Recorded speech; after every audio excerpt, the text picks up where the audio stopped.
خواتین و حضرات السلام علیکم۔ ناظرین، امریکہ کی انٹیلیجنس ایجنسی CIA ہر 10 سال کے بعد اپنے secrets D classified reports release کر دیتی ہے۔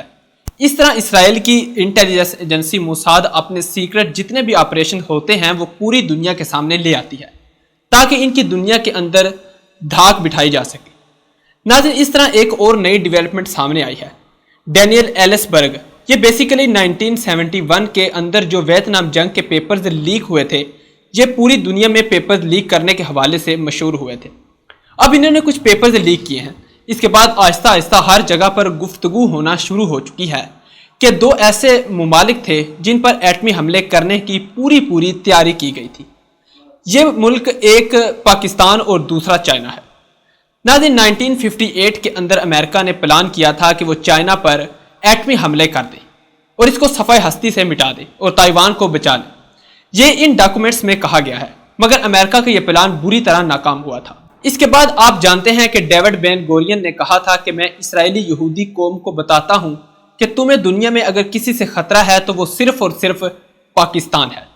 یہ اربوں سے زیادہ عرب کے وفادار ہیں، مسلمانوں سے زیادہ مسلمانوں کے وفادار ہیں۔ اگر تم نے کسی کو پکڑنا ہے تو وہ صرف پاکستان ہے۔ کسی صورت پاکستان کو دفاعی معاملات میں مضبوط نہیں ہونے دینا۔ اگر پاکستان دفاعی معاملات مضبوط ہو گیا تو یہ اسرائیل کے لیے خطرناک ثابت ہو سکتا ہے۔ یہ بات اسرائیلیوں نے دل میں بٹھا لی اور ہر ممکن کوشش کی کہ کسی طرح پاکستان اسرائیل کو تسلیم کر لے، کیونکہ اگر پاکستان اسرائیل کو تسلیم کر لیتا ہے تو پاکستان اسرائیل کے خطرہ ثابت نہیں ہو سکتا۔ ناظرین، دنیا کے اندر حال ہی میں کچھ سروے کیے گئے ہیں۔ ان کے مطابق پاکستانی قوم کو اگر دنیا کی تمام فیسلٹیز جو خاص طور پر ایک اچھے ملک میں ملتی ہیں وہ دی جائیں تو پاکستانی قوم ذہانت کے اعتبار سے چوتھے نمبر پر آتی ہے۔ وہ الگ بات ہے کہ ہمارے ملک میں حالات ایسے نہیں ہیں ہم کچھ کر سکیں۔ ہمیں روٹیوں کے لالے پڑے ہوئے ہیں، مہنگائی کے لالے پڑے ہوئے ہیں، ہم لوگ کریٹیویٹی کو بھول چکے ہیں۔ اس پوری صورتحال میں بڑی ڈیولپمنٹ سامنے آئی ہے اور ڈاکومنٹس لیک ہوئے ہیں کہ اسرائیل پاکستان پر حملہ کرنے جا رہا تھا۔ ناظرین، 3 دفعہ اسرائیل نے پاکستان پہ حملہ کرنے کی کوشش کی۔ یہ جو ڈاکومنٹ لیک ہوئے ہیں یہ اس کے گواہ ہیں۔ ایک دفعہ اسرائیل نے پاکستان پر 1983 کے اندر کہوٹا پلانٹ کے اوپر حملہ کرنے کی کوشش کی۔ اسرائیل اس وقت کہوٹا پلانٹ کو تباہ کرنا چاہتا تھا، لیکن اس وقت جنرل ضیاء الحق کو خبر ملی تھی کہ اسرائیل پاکستان پر حملہ کرنا چاہتا ہے۔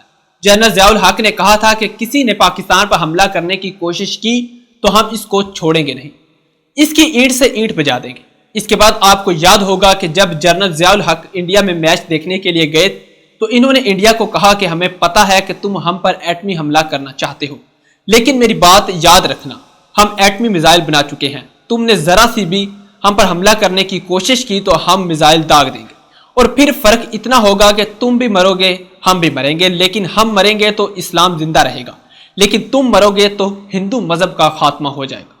ناظرین، اس کے بعد 1987 کے اندر بھی اسرائیل کے طیارے پاکستان پر حملہ کرنے کے لیے پہنچ چکے تھے۔ اس دفعہ بھی اسرائیل کو جنرل ضیاء الحق کی وجہ سے بغیر حملہ کیے واپس جانا پڑا تھا۔ جنرل ضیاء الحق کو اس دنیا سے رخصت کروانے میں اپنے غداروں کا ہاتھ تو تھا ہی تھا، لیکن ضیاء الحق نمبر 1 ٹارگٹ کسی کا تھا تو وہ موساد اور اسرائیل تھا۔ ناظرین، اس کے بعد یہ جو اب ڈاکومنٹس سامنے آئے ہیں ان کے مطابق 1998 کے بعد جب پاکستان نے ایٹمی تجربہ کر لیا، پاکستان ایٹمی قوت بن گیا تو اسرائیل اور انڈیا مل کر پاکستان پر حملہ کرنے والے تھے۔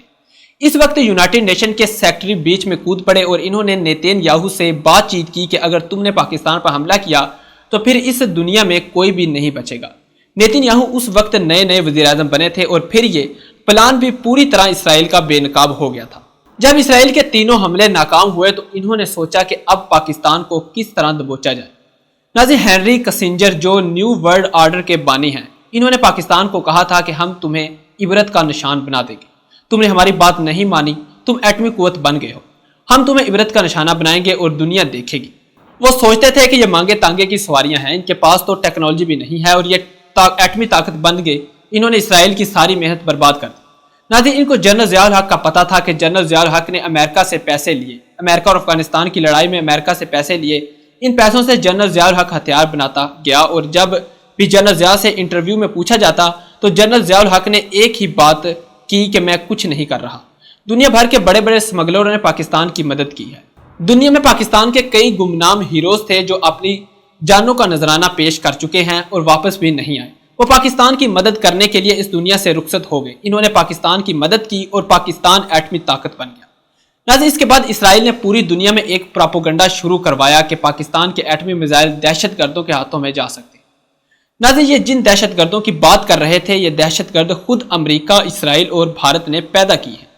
ان کے مطابق ہم دہشت گرد پال رہے ہیں، ہم دہشت گرد پال کر پاکستان پر حملہ کروائیں گے اور پھر ان دہشت گردوں کے ذریعے ہم بعد میں ایک ماحول کریٹ کر کے ایسا پراپوگنڈا کریں گے کہ آپ ایٹمی ہتھیار رکھنے کے قابل نہیں رہیں گے۔